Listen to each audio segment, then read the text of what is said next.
എന്താ ഇത്? നിർത്തടാ. ക്ഷമിക്കുന്നതിനൊക്കെ ഒരതിരില്ലേ? എന്ത് ക്ഷമിച്ചു എന്നാ? എന്തെങ്കിലും പണിയുണ്ടെങ്കിൽ അത് പറ. ഞാനേ വെറുതെ വലിഞ്ഞു കയറി വന്നതൊന്നുമല്ല.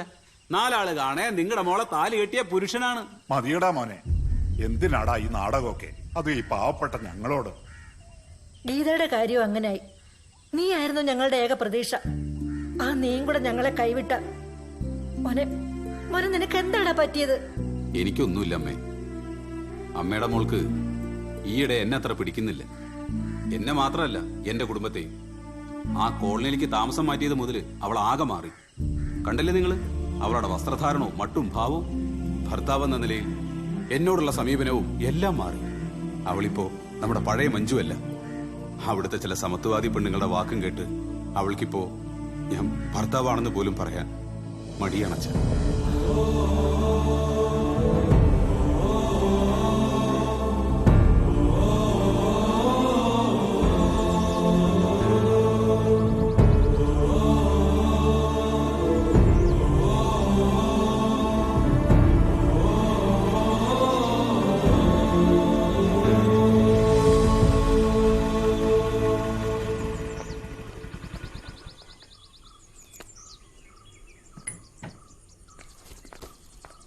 മഞ്ജു, നിക്കവിടെ. എന്താ നിന്റെ പ്രശ്നം? പ്രശ്നോ? എന്ത് പ്രശ്നം? നിന്റെ വേഷം കെട്ടൊന്നും ഞങ്ങളുടെ അടുത്ത് വേണ്ട. ആ കോളനിയിലെ പൊറുതി തുടങ്ങിയ പിന്നെ നീ ആളാകെ മാറി. കുറെ അഴിഞ്ഞാട്ടക്കാരികളുടെ കൂട്ടുകിട്ടിയ പിന്നെ നിനക്ക് കുടുംബവും വേണ്ട, ഭർത്താവും വേണ്ട, അല്ലേ? അച്ഛൻ ഞാൻ വേണ്ട. ഗോവിന്ദൻകുട്ടിയെല്ലാം പറഞ്ഞു. ഓഹോ, ഇതാ അച്ഛന്റെ കുഴപ്പം. സ്വന്തം മകളെ വിശ്വാസമില്ല. എവിടുന്നോ കേറി വന്ന ഒരാള്. അയലത്തെ പെണ്ണുങ്ങള് ഒളിച്ചും പാത്തും നോക്കുക നിന്റെ താലി പൊട്ടിയോന്നറിയാൻ. പെൺകുട്ടികളെ അതിരുവിട്ട് കൊഞ്ചിക്കാൻ പാടില്ല. എന്ത് കോപ്രായം കാട്ടിയാലും അച്ഛൻ താങ്ങിക്കൊള്ളുന്ന ഒരു അഹങ്കാരം ഉണ്ടാവും. കെട്ട് കഴിഞ്ഞ പെണ്ണിന്റെ വീട് ഭർത്താവിന്റെ വീടാ. അമ്മേ വേണ്ട. എപ്പോഴാ മടക്കം? ഇവിടത്തെ പൊറുതി മതി.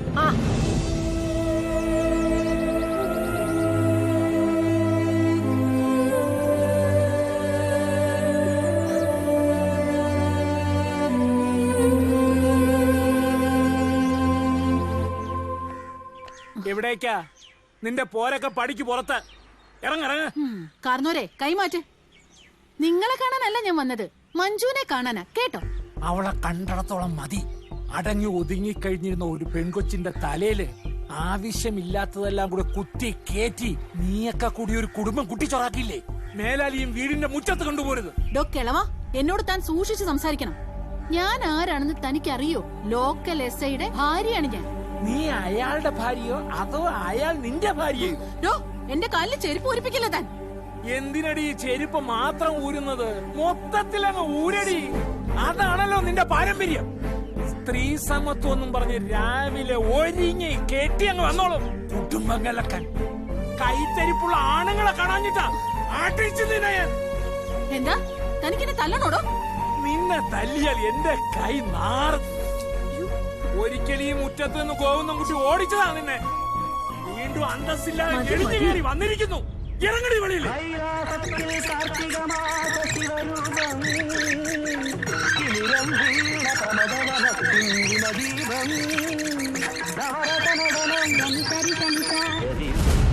നിന്റെ വെൺമണി കവിതകളൊക്കെ തമ്പീരെടുത്ത് കാണിച്ചാ മതി. വീട്ടിൽ പോയി പിയേൾ സോപ്പെടുത്ത് നല്ലവണ്ണം പതച്ചു പുരട്ടി നിന്റെ നാറ്റങ്ങളാ.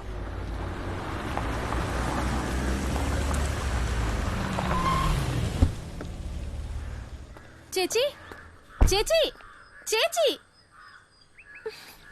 എന്നാൽ എന്റെ കേശവ മാഷെ, നിങ്ങൾ ആ പട്ടിയുടെ പേരും പറഞ്ഞ് ഞങ്ങൾ ഇങ്ങനെ പറ്റിക്കാൻ പാടില്ലായിരുന്നു.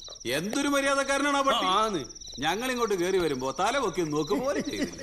അതിനല്ലേടോ ഇവൻ നമ്മളെക്കാളും വലിയ കീടമാ അവൻ. ഒരു കോട്ടടകത്ത് ചെന്ന പിന്നെ കൃത്യം 8 മണിക്കൂർ കാൽ പോലായി കിടന്നുറങ്ങും. ബീവറേജ് കോർപ്പറേഷന് സമ്പൂർണ്ണ മദ്യനിരോധനം വന്നാ പിന്നെ എന്റെ കാര്യം നിങ്ങൾ മറന്നേക്ക്. അതുകൊട്ടെ ഇതെന്തിനീ ടൈം പീസ്? കൃത്യസമയത്ത് കൊടുത്തോളണം. 5 മിനിറ്റ് തെറ്റിയ അപ്പ തലവെക്കും. പിന്നെ പിടിച്ചാ കിട്ടില്ല. അല്ല മാഷെ, നിങ്ങളെ ഭാര്യങ്ങാൻ ഇപ്പൊ ഇങ്ങോട്ട് കേറി വരുമോ? അവളുടെ അമ്മയ്ക്ക് നല്ല സുഖമില്ല. നാളെ രാവിലെ എത്തൂ. ആണോ? എന്നാ പിന്നെ അമ്മക്ക് അടിച്ചങ്ങോട്ട് പൊളിക്ക അല്ലേ? പിന്നെ ആ തമ്പിയും സേവിയറും ഇല്ലാണ്ട് പോയല്ലോ. ഇന്നലെ കൂടി സാറിന്റെ വീട്ടില് 2 പോലീസുകാർ വന്നിട്ട് പോകുന്നത് കണ്ടല്ലോ. വനിതാ കമ്മീഷനാ. ഇപ്പൊ അത് ശീലായി.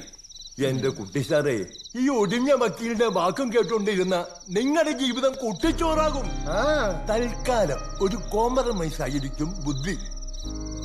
2 ചക്കര വർത്താനം പറഞ്ഞ് ആ വെള്ളച്ചില് പെണ്ണിനെ കൂടെ നിർത്തുക. കേസ് പിൻവലിച്ച ആ സെക്കൻഡ് പണി കൊടുക്കാം. ഓ ഇപ്പൊ അങ്ങനെയായില്ലേ? എന്നാ പിന്നെ നിങ്ങളെ പാടാ എന്താ ചെയ്തു? എനിക്ക് വയ്ക്കില്ലേ പണങ്ങ. അവൻ ഇത് കൊടുക്കാൻ സമയായി. അല്ല മാഷെ, ഞാനിത് കൊടുത്തോട്ടെ. എന്തായാലും ഒരു കുട്ടിക്ക് പാല് കൊടുക്കാനുള്ള യോഗം യശോദയ്ക്ക് തന്നില്ല. ഒരു പട്ടിക്കെങ്കിലും കൊടുക്കാലോ. അവിടെ നിൽക്ക്. ഗ്ലാസിന്റെ മുകളിലേക്കൊന്നും വിടല്ലേ, അവളെന്നെ കൊല്ലും. ദീപക് മോനെ വാടാ, അച്ഛൻ പാല് തരാം. പല പല സ്വഭാവമാണ് ആ പെണ്ണിന്. കസ്റ്റമേഴ്സിന്റെ മുമ്പിൽ വെച്ച് വല്ല പോരും കാണിച്ചാ എന്റെ കൺട്രോൾ തെറ്റും. ഏയ്, ബാങ്കിൽ വെച്ചിട്ട് വേണ്ട. പിന്നെ അവളെ ഫോണ് വിളിച്ചിട്ട് വീട്ടിൽ പോയി കാണും. ഇത്തിരി താണു കൊടുത്താലും കുഴപ്പമില്ല. പ്രാക്ടിക്കൽ. അവൻ എഴുന്നേറ്റോ? എന്റെ ഈശ്വര, ചതിച്ചല്ലോ. മാഷേ, പട്ടിയുടെ മദ്യം വക്കീൽ പിടിച്ചു. കിടക്കണ കിടപ്പ്. ഈശ്വര, ഞാൻ ഇനി എങ്ങനെ പോട്ടത്? വക്കീൽ എങ്ങനെ പോട്ടേന്ന്? ഗോവിന്ദൻകുട്ടിയോട് എനിക്ക് എന്ത് ശത്രുത? അതും ജീവിതത്തിൽ ഞാൻ ഇതുവരെ കണ്ടിട്ടില്ലാത്ത ഒരാളോട്. പിന്നെന്താ ഞാൻ കേസ് പിൻവലിച്ചാൽ? എടി മണ്ടി, അയാളെ കൊടുക്കാന്നുള്ളതല്ല നമ്മുടെ ലക്ഷ്യം. നമുക്ക് വേണ്ടത് പണം. നിന്റെ ബാങ്കിൽ നിന്ന് പണം അടിച്ചു മാറ്റുന്നവരെ അയാളുടെ കാല് നിലത്തുറക്കാൻ പാടില്ല. അയാൾ ഇങ്ങനെ ഓടിക്കൊണ്ടേയിരിക്കണം. പോലീസ് സ്റ്റേഷൻ, കോടതി, വനിതാ കമ്മീഷൻ, പിന്നെയും പോലീസ് സ്റ്റേഷൻ. ചുരുക്കി പറഞ്ഞാൽ ബാങ്കിനകത്ത് കയറാൻ അയാൾക്ക് സമയമേ കിട്ടില്ല. ഗോവിന്ദൻകുട്ടി ഭയങ്കര ആയുസാണല്ലോ പയ്യന്. ഫോൺ എടുക്ക. ഹലോ. നിരോഷ, ഞാൻ വിളിച്ചതേ, എനിക്ക് ഇയാളൊന്ന് നേരിട്ട് കാണണം. Why not? നാളെ വൈകിട്ട് എന്റെ വില്ലയിൽ വെച്ച് sharp 4 o'clock. Okay? Okay. Thank you. So now the ball is in your court. Be practical. ഗോവിന്ദൻകുട്ടിയെ കൊല്ലരുത്. വെറുതെ ഇങ്ങനെ തട്ടിക്കളിച്ചാൽ മതി. ഇലയെ പിടിച്ച പൂച്ചയെ പോലെ. മതി വില്ലി, സമയം എത്രയായി? ആ കാഴ്ചപ്പാട് ഇപ്പൊ ഇങ്ങ് എത്തും. എന്താ ഒരു സർപ്രൈസ് ഉണ്ടെന്ന് പറഞ്ഞ? സർപ്രൈസോ? അതൊക്കെ ഉണ്ട്. Stop kidding. രാവിലെ മുതൽ നീ എന്നിട്ട് കുരങ്ങ് കളിപ്പിക്ക. Sorry dear. ടെൻഷനായോ? കണ്ണിറുക്കി അടച്ചേ. ഇങ്ങനെ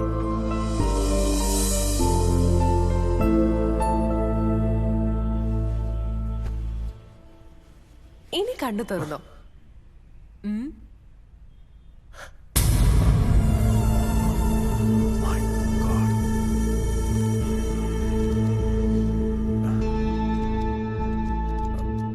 കാശ് ഇവിടെ വെക്കുന്ന അപകടം.